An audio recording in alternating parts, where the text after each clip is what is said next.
Hello నమస్తే అండి. నేను మీ లక్ష్మీ చౌదరిని. వెల్కమ్ టు మిస్టీ మధురిమలు Telugu audio stories. Hrudayadatri part 51తో మీ ముందుకు వచ్చేసాను. కథలోకి వెళ్లే ముందు వీడియోకి లైక్స్ హైప్స్ ఇవ్వడం మర్చిపోకండి యార్. మీరు ఇచ్చే లైక్స్ హైప్స్ వల్ల కథ మరింత మందిలోకి రీచ్ అవుతుంది. మమత తన కొడుక్కి ఫోన్ చేస్తుంది. నువ్వు వెంటనే అక్కడ రిజైన్ చేసి బయలుదేరు అంటుంది. అమ్మా, రిజైన్ చేస్తే ఎలా? మళ్ళీ ఇంత మంచి జాబ్ దొరకదు అని అంటాడు. ఇంక జాబ్ చేయాల్సిన అవసరం లేదు, వచ్చి కంపెనీ చూసుకోవాలి, మనల్ని నమ్ముకొని కొన్ని వేల మంది ఉన్నారు అని అంటుంది మమత. అమ్మా, నీకెన్నిసార్లు చెప్పాను అతని కంపెనీ ప్రాపర్టీ నాకు అవసరం లేదు అని. అది అతని కంపెనీ కాదు, మీ తాతది. మీకు ఇప్పటి వరకు నిజం చెప్పలేదు అని మొత్తం చెబుతుంది మమత. మొత్తం విని ఇప్పటి వరకు ఎందుకు చెప్పలేదమ్మా? చెప్పాను కదా, అది తెలిస్తే మీరు అసలు ఇక్కడ ఉండరు అని. అందుకే ఆస్తి గురించి మీకు ఎప్పుడూ చెప్పలేదు. ఇప్పుడు కంపెనీ మూతపడితే నేను ఒప్పుకోను. నువ్వు వెంటనే స్టార్ట్ అవు అంటుంది మమత. ఓకే అమ్మా, ఇక్కడ ఫార్మాలిటీస్ అన్నీ పూర్తి చేసుకొని వచ్చేసరికి ఒక వారం పడుతుంది, చూసుకొని వస్తాను అని అంటాడు. ఓకే, ఎంత తొందరగా వీలైతే అంత తొందరగా రా అని చెప్పి ఫోన్ పెట్టేస్తుంది. జైల్లో స్పృహ తప్పిన మోహన్ని డాక్టర్ చెక్ చేసి, ఏం లేదు, ఆయన ఏమీ తినలేదనుకుంటా, షుగర్ లెవెల్స్ పడిపోయి అలా అయ్యింది అంతే అని ఒక ఇంజెక్షన్ చేసి లేచాక ఆయనకి ఏమైనా పెట్టండి అని చెప్పి వెళ్ళిపోతాడు. రాత్రి 7ంటికి మెలకు వచ్చిన మోహన్కి లైట్ ఫుడ్ పెడతారు. జరిగిన అన్నిటికీ మొద్దు దిగకపోయినా తప్పక తింటాడు. మళ్ళీ పడితే ఎలా? ముందు ఇక్కడి నుంచి బయటపడి అందరి పని పట్టాలి అని పంతంతో తింటాడు. ఉమ మాత్రం ఏమీ తినకుండా అలాగే కూర్చుంటుంది. ఎవరితో మాట్లాడడం లేదు, కనీసం మంచినీళ్లు కూడా తాగలేదు. ఏమ్మా, నీతో పాటు వచ్చినాడు తినక కళ్ళు తిరిగి పడ్డాడు, నువ్వు కూడా పడతావా? తేనో అని అరుస్తుంది లేడీ కానిస్టేబుల్. మోహన్ పడ్డాడని చెప్పినా ఏం మాట్లాడలేదు ఉమ. ఇన్నాళ్ళు ఆయన డబ్బులు తిన్నావు కదా, మనిషి పడ్డాడంటే కనీసం చిన్న కంగారు కూడా లేదేంటి నీకు? అవునులే, నువ్వేమన్నా కట్టుకున్న భార్యవా ఏంటి? డబ్బు కోసం మీలాంటి వాళ్ళు చూస్తారు. ఇప్పుడు ఆయన దగ్గర అది లేదు కదా, ఆయన అవసరం ఉండదు, ఆయన నాకెందుకు అనుకుంటూ అక్కడి నుంచి వెళ్ళిపోతుంది ఆమె. ఉమా వెళ్ళి అక్కడ ఉన్న గట్టు మీద పడుకొని కళ్ళు మూసుకుంది. ఆ మౌనం వెనుక ఎలాంటి ఆలోచన చేస్తుందో అనేది తనకే తెలియాలి. 9:30 అవగానే ఇంక వెళ్ళి పడుకోండి అని ముగ్గురితో అంటుంది భువి. అబ్బా, ఏంటి భువి నీ గోల? మాకు నిద్ర వస్తే మేం పడుకుంటాం కదా, నువ్వు చెప్పాలా అని అంటారు జయ. నువ్వు చాలు నాకు శత్రువుగా, ఇప్పుడు అల్లుడు వస్తే కూర వండేదాకా వదలవు, నా కచ్చ తీరదు అని గొనుక్కుంటుంది. భువి అదృష్టం బాగుండి దేవి ఇంకా రాలేదు. 10 అవ్వగానే ముగ్గురు లోపలికి వెళ్ళిపోతారు. అమ్మయ్యా, ఇప్పుడు రండి దేవుగారు అనుకుంటూ కాలు మీద కాలు వేసుకొని కూర్చొని వీక్లీ బుక్ ఉంటే తీసుకొని చదువుతూ ఉంటుంది. కరెక్ట్గా 10:30 అయ్యేసరికి దేవు వస్తాడు. దేవు లోపలికి వచ్చేసరికి కాలు ఊపుతూ బుక్ చదువుతూ ఉంటుంది. దేవు వచ్చినా లేవదు. ఎప్పుడూ దేవు రాగానే ఫ్రెష్ అయ్యి రండి అని చెప్పేది. దేవు అది చూసి అబ్బో అనుకుంటూ పైకి వెళ్తూ వెనక్కి చూసేసరికి బుక్ కొంచెం కిందకని భువి తనని చూడడం గమనిస్తాడు. దేవు చూస్తున్నాడని వెంటనే బుక్ సరిగ్గా పెట్టుకుంటుంది. నవ్వుకుంటూ రూమ్లోకి వెళ్ళిపోతాడు. పతి ఫ్రెష్ అయి కిందకు వచ్చేసరికి ఫుడ్ హీట్ చేస్తూ ఉండేది, కానీ ఇప్పుడు కూర్చున్న చోటు నుండి కదలలేదు. దేవు రాగానే అప్పుడు లేచి వెళ్ళి ప్లేట్లో అన్నీ వడ్డించి తను కూడా వడ్డించుకొని తింటూ ఓరగా దేవుని చూస్తుంది. దేవు ఆ కూరలు చూడగానే భువి వైపు చూస్తాడు. కామ్గా తింటున్న భువిని చూసి డిష్లన్నిటి మూతలు తీసి చూస్తాడు. అన్నీ అవే ఉండడంతో చిన్నగా నవ్వుకుంటూ పచ్చడి వదిలి కూరతో కలుపుకొని కామ్గా తింటాడు. కొద్దిగా తిని తర్వాత పెరుగు వేసుకొని తినేసి హ్యాండ్ వాష్ చేసుకొని భువి చున్నీకి చెయ్యి తుడుచుకొని తననే చూస్తున్న భువిని చూసి హైవింగ్ చేసి వెళ్ళిపోతాడు. భువి దేవు అలా సైలెంట్గా తినడం, అది కూడా అస్సలు ఇష్టం లేని కూరతో అర్థం కాక షాక్తో అలాగే కూర్చుంది. కాసేపు అలాగే కూర్చొని దేవ్ సరిగ్గా తినలేదని గుర్తొచ్చి బాధగా అనిపించింది. ఒక్క మాట కూడా అనకుండా తినేసి వెళ్ళిపోయిన దేవు మీద ఉన్న కోపమంతా పోయింది. గబగబా లేచి హ్యాండ్ వాష్ చేసుకొని జ్యూస్ చేసి పైకి తీసుకొని వెళ్తుంది. ల్యాప్టాప్లో వర్క్ చేసుకుంటున్న దేవు ముందు గ్లాస్ పెట్టి తాగండి అని అంటుంది. దేవు నసులు ముడిచి చూస్తుంటే సరిగా తినలేదు కదా, తాగండి. సారీ, ఏదో మీ మీద కోపంతో అలా మీకు ఇష్టం లేని కూర వండాను అని ఏటో చూస్తూ చెబుతుంది. ఫోన్కి మెసేజ్ పంపించాను, ఎందుకు చూడలేదు? నేను చూడను. వెళ్ళడం, మళ్ళీ ఏదో ఒక మెసేజ్ చేయడం, అందుకే చూడలేదు అని జ్యూస్ గ్లాస్ పక్కన పెట్టి వెళ్ళబోతుంటే దేవ్ భువి చేయి పట్టి ఒక్క లాగులాగి బెడ్ మీద పడేసి భువి మీదకు చేరిపోయి భువి పెదాలపై దాడి చేయడం మొదలు పెడతాడు. ఊహించిన ఆ పరిణామానికి భువి షాక్తో కళ్ళు పెద్దవి చేసి చూస్తుంది. వెంటనే తేరుకొని దేవుని తోసేయడానికి బలమంతా ఉపయోగించిన దేవ్ బలం ముందు తన బలం ఎంత? ఇంచు కూడా కదిలించలేకపోయింది. దానితో దేవ్ భుజాలపై కొట్టడం స్టార్ట్ చేసింది. అయినా దేవ్ వదలకపోగా ఇంకా ముద్దు పెట్టడంలో గాఢత పెంచాడు. ఇంకేం చేయలేక దేవుకి పెదాల్ని వదిలేసి సైలెంట్గా ఉండిపోయింది. ఒక 5 నిమిషాలకి భువి పెదంపై ఒక ఘాటు పెట్టి ఉప్పగా తగులుతున్న భువి బ్లడ్ లీక్ చేసి అప్పుడు వదిలాడు దేవ్. భువి వైపు చూడగానే భువి కళ్ళల్లో నుంచి నీళ్లు కారడం చూసి ఆ కన్నీళ్లను తన పెదవులతో తుడిచాడు. ఇప్పుడు ఎందుకు ఈ కన్నీళ్ళు అని కొంచెం సీరియస్గా అడుగుతాడు. దేవుని ఒక్క తోపు తోసి, నా కన్నీళ్ళు నా ఇష్టం, మీ కండిషన్స్లో నేను ఏడవకూడదని లేదు కదా, అడిగే రైట్ మీకు లేదు అంటుంది భువి. పిచ్చి పిచ్చిగా వాగితే దెబ్బలు పడతాయి దాత్రి. మీరు కూడా ఇలా నాకు ఇష్టం లేకుండా ముద్దు పెడితే మూతి మీద కొడతా దేవు గారు. దేవ్ ఒక ఐబ్రో ఎత్తి భువి వైపు చూస్తూ భువి పెదాలు లీక్ చేసి ఏది కొట్టు అంటాడు. నేను కొట్టలేననే కదా మీ ధైర్యం, అయినా ఇప్పటి వరకు దేనితో మూతి నాకి వచ్చారు కదా, మళ్ళీ నన్నెందుకు ముట్టుకుంటున్నారు? అక్కడంత కిక్ రాలేదు దాత్రి.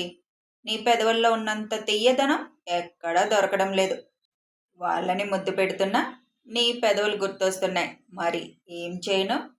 ఆ మాటకి ఇరిటేట్ అవుతూ చిచ్చి, వాళ్ళ దగ్గర నేను గుర్తు రావడం ఏంటి అంటుంది. అంత మాయ చేసావు మరి అని భూవి కింద పెదవి మీద వస్తున్న బ్లడ్ని లీక్ చేస్తూ అంటాడు.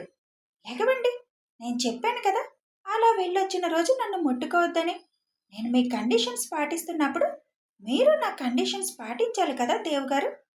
నువ్వెందుకు మరి నాకు ఇష్టం లేని కూర వండావు? నాకు ఆ ఫ్లేవర్ నచ్చదు. నా నోరంతా పాడైంది. అది సెట్ అవ్వాలంటే నీ దగ్గర దొరికే అమృతమే కరెక్ట్గా సెట్ అవుతుంది. అందుకే ఆ అమృతం కోసం ముద్దు పెట్టాను నా ముద్దులు పెళ్ళామ అని పెదాలు లాగుతాడు. అయితే నాకు ఇష్టం లేకుండా అలా పెట్టేస్తారా? నా కండిషన్స్లో అది కూడా ఒక భాగమే, గుర్తు తెచ్చుకో అని కళ్ళు ఎగరేస్తాడు. తొక్కలో కండిషన్స్, నేను ఈ రోజు నుంచి అందులో ఒక్కటి కూడా పాటించను. మీకు రోజు ఆ దోసకాయ కూరే వండి పెడతాను. ఇంక నేను ఆఫీస్కి రాను, అసలు మీతో మాట్లాడను అని లేచి వెళ్ళబోతుంటే భుజం పట్టి వెనక్కి లాగి పడేసి దేవు కాలుతో భువి కాళ్ళు లాక్ చేస్తాడు. వదలండి దేవు గారు, మీరు ఇలా దౌర్జన్యం చేస్తే ఊరుకోను అని అంటుంది భువి. ఇష్ అంటాడు దేవ్. ఏంటిష్, నన్ను వదలండి అని గింజుకుంటున్నా భువి నడుము మీద చేయి వేసి దగ్గరికి అదుముకొని చోప్, ఇంకో మాట మాట్లాడితే ఏం చేస్తానో నాకే తెలియదు దాత్రి అంటాడు కొంచెం సీరియస్ టోన్తో. వెంటనే సైలెంట్ అయి మొహం పక్కకి తిప్పుకుంటుంది. దాత్రి ఇటు చూడు. ఎందుకు దేవు గారు నన్ను ఇలా టార్చర్ చేస్తున్నారు? ప్రపంచంలోని ఉన్న సంతోషం అంతా నాదే అన్నట్లు ప్రేమ చూపిస్తారు, అంతలోనే బాధని కూడా ఇస్తున్నారు. నాకు సంతోషం మీరే ఇస్తున్నారు, బాధని మీరే ఇస్తున్నారు. ఎంత పట్టించుకోకూడదు అనుకున్నా మీరు ఇంకో అమ్మాయి కోసం వెళ్తున్నారంటే బాధగా ఉంటుంది దేవ్ గారు. నా మనసు నా దేవ్ గారు అలాంటి వారు కాదు అని చెప్తుంది, కానీ చూస్తున్నవంతా నమ్మమని మైండ్ చెప్తుంది. మీరు నాకు మాత్రమే సొంతమని మీ ప్రతి పనిలో అనిపిస్తుంది. అది నిజమే కదా దేవ్ గారు, మీరు నాకు మాత్రమే కదా అని ఏడుస్తూ అడుగుతుంది.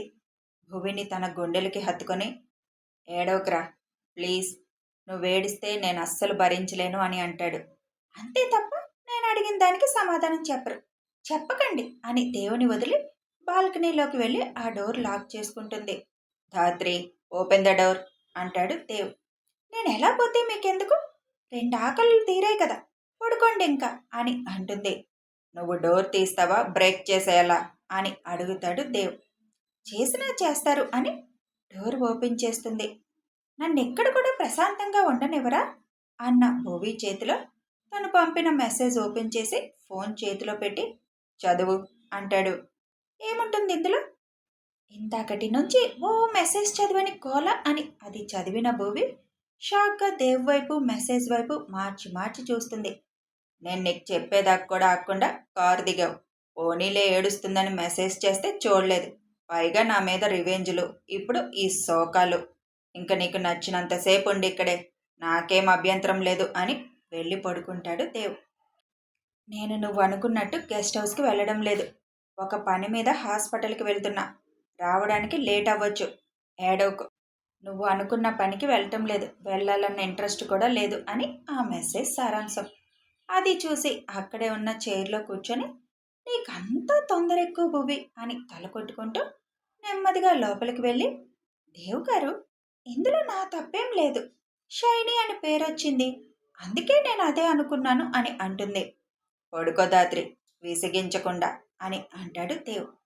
దేవ్ పక్కన కూర్చొని, దేవ్ గారు, హాస్పిటల్కి ఎందుకు వెళ్ళారు? ఎవరికైనా బాగోలేదా అని అడుగుతుంది. దేవ్ సైలెంట్గా ఉండేసరికి ఏదైతే అది అయ్యిందని దేవ్ మీద ఎక్కి పడుకుంటుంది. పక్కకి దొర్లిస్తాడు.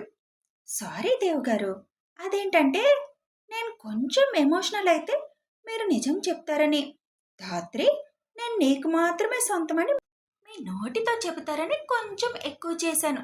నా మనసు చెప్తుంది నిజమని మీ నోటితో చెప్తే వినాలని ఉంది, అందుకే అని దేవు చూపుకి మాట మింగేస్తుంది. ఎక్కువ ఆశలు పెట్టుకో, చాలా టైం అయింది, పడుకో అని అంటాడు దేవ్. దేవ్ గుండె మీద తలపెట్టుకొని, సారీ దేవ్ గారు, ఎందుకు ఇష్టం లేకపోయినా కూర తిన్నారు. నేను ఇంకో కూర వండాను మీకోసం, కానీ మీరు కామ్గా తింటుండేసరికి నేను షాక్లో ఉండిపోయాను అని అంటుంది భువి.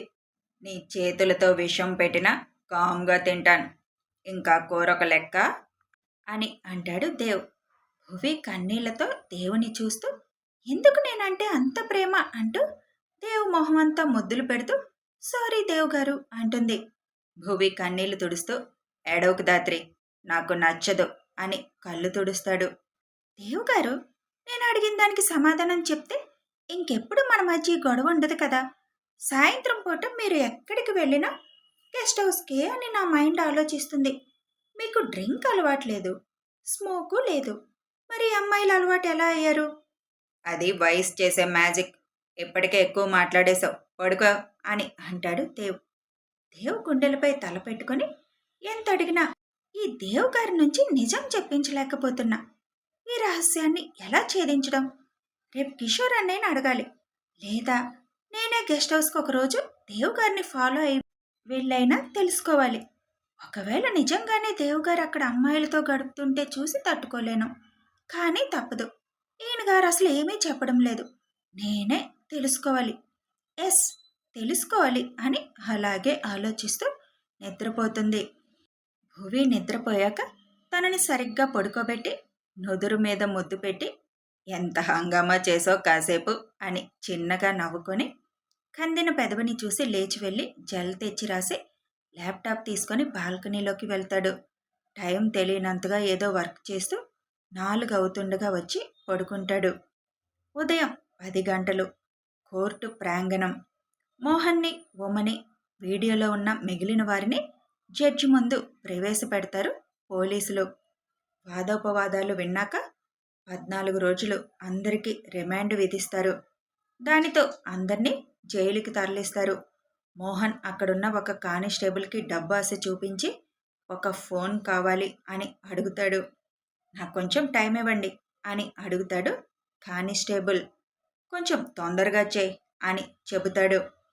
ముంబైలో అరెస్ట్ అయిన మినిస్టర్ మోహన్ మీద కోపంతో ఉన్నాడు. అధిష్టానం అతన్ని మినిస్టర్ పదవి నుంచి తొలగించింది. డబ్బు ఉపయోగించి బెయిల్పై రావడానికి కూడా లేకుండా వీళ్ళందరినీ లాక్ చేసేశారు. ఇప్పుడు మోహన్ ఒకరికి ఫోన్ చేసి బయటికి రావాలని చూస్తున్నాడు. మినిస్టర్ని కూల్ చేయాలి అని చూస్తున్నాడు.